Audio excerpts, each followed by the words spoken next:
రాజమండ్రి నగరాన్ని ప్రశాంతంగా ఉంచడానికి అన్ని చర్యలు తీసుకుంటున్నామని, ఇంకా ఇద్దరు ముగ్గురు రౌడీ షీటర్లు తమ పద్ధతి మార్చుకోవడం లేదని, ఇలాగే వ్యవహరిస్తే పీడీ యాక్ట్ పెట్టి నగర బహిష్కరణ చేయడానికి వెనుకాడబోమని ఎమ్మెల్యే ఆదిరెడ్డి శ్రీనివాస్ హెచ్చరించారు. స్థానిక ఆర్యాపురం టింబర్ మర్చెంట్స్ హాల్లో సోమవారం జరిగిన మీడియా సమావేశంలో ఆయన మాట్లాడుతూ వైసీపీ అధినేత జగన్లాగే ఆ పార్టీ నాయకులు దొంగల ముఠాగా తయారయ్యారని విమర్శించారు. జగన్ పుట్టినరోజు సందర్భంగా వైసీపీ కార్యకర్తలతో ఫ్లెక్సీలకు రక్తాభిషేకాలు చేయించుకుంటున్నారని, ఆ కార్యకర్తలపై కేసులు పెడితే కుటుంబాలకు ఇబ్బందులు ఎదురవుతున్నాయన్నారు. జగన్ తన కుమార్తెలకు కత్తులిచ్చి రప్పారప్పా అనిపించగలరా అని సవాల్ విసిరారు. ఆ పార్టీ కార్యకర్తలు కూడా దీనిపై ఆలోచన చేయాలని సూచించారు. ఈ విధంగా చేసి జీవితాలను పాడు చేసుకోవద్దని హితవు పలికారు. 7,39,00,000 వివిధ సంస్థల నుంచి సిఎస్ఆర్ నిధులు తెచ్చి అభివృద్ధి పనులు చేపట్టామన్నారు.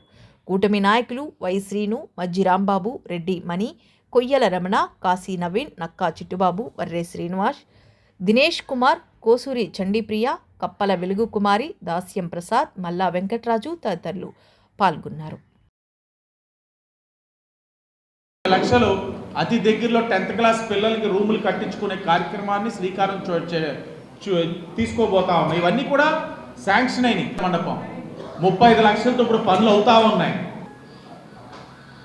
జెండా మోస్తున్న నాయకులు కార్యకర్తలు అడగండి, మేమైనా కత్తులు పట్టాలి, జగన్మోహన్ రెడ్డి గారు మీ పాపలు కూడా కత్తులు పట్టమనండి అని అడగండి. మీరు జెండా మోసే ప్రతి చోట వాళ్ళ నాయకులు, మీ నాయకులను అడగండి, మేమైనా జెండాలు కొట్టి తొళ్ళ కొట్టాలి, మీరు మీ పిల్లలు కూడా రండి తొళ్ళ కొట్టండి, రప్ప రప్ప అనండి అని అనమనండి.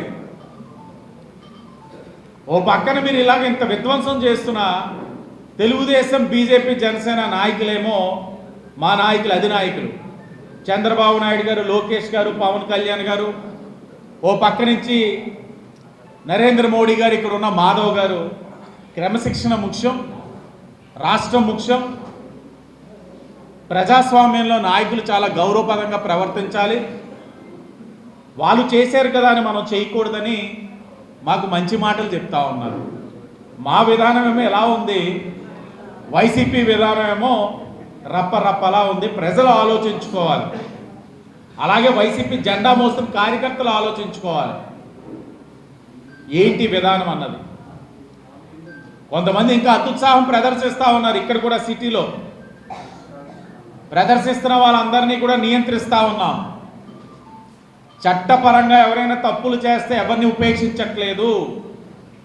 మీరు మొన్నే చెప్పాం, రౌడీ షీట్లు ఓపెన్ చేయిస్తున్నాం. ఈ మధ్యకాలంలో అనేకమైన ప్రాంతాల్లో తప్పు చేస్తున్న వాళ్ళందరిపైన షీట్లు ఓపెన్ చేయించాం. అక్కడతో ఆగదు, పీడీ యాక్ట్లు పెట్టడానికి కూడా వెనకాడబోము. పీడీ యాక్ట్ తర్వాత కూడా అవసరం అనుకుంటే నగర బహిష్కరణ కూడా వెళ్తాం. అందరూ కూడా ఆనందంగా జరుపుకోండి న్యూ ఇయర్ సెలబ్రేషన్స్. మీ ఆనందం ఎదుటి వాళ్ళకి ఇబ్బంది కలిగించకూడదు. బైకులు డబా డబా డబా డబా డబా సౌండ్లు చేస్తూ ఉంటే నాకు ఒక్కొక్కసారి ర్యాలీలో వెళ్తూ ఉన్నప్పుడు నా తమ్ముళ్ళు చేసే సరదాలకి నాకు ఆనందంగానే ఉంటుంది, కానీ ఆ ఆనందం కొంతమందికి ఇబ్బందిగా అవుతూ ఉంది. ఆ సౌండ్లకి కొంతమంది ఇళ్లల్లో పెద్దవారు ఇబ్బంది పడతా ఉన్నారు.